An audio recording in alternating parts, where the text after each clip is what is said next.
should use the golden ratio every time you do a logo design.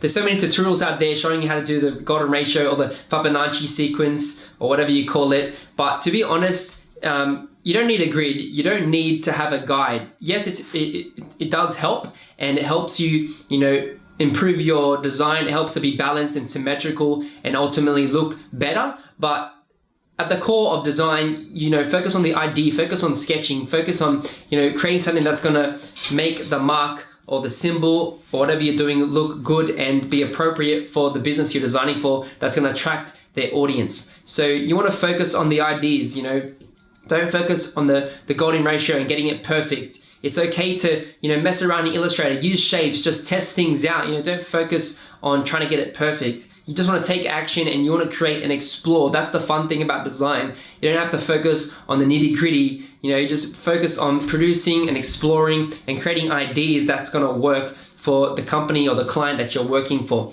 So you don't have to always use golden ratio. Yes, you can practice with it and learn from it, but it's good, to just go with the flow and just create stuff, like just have fun with it. And that's my point on that. But yeah, like, subscribe, comment for more design content every week. Hope you guys have a great day.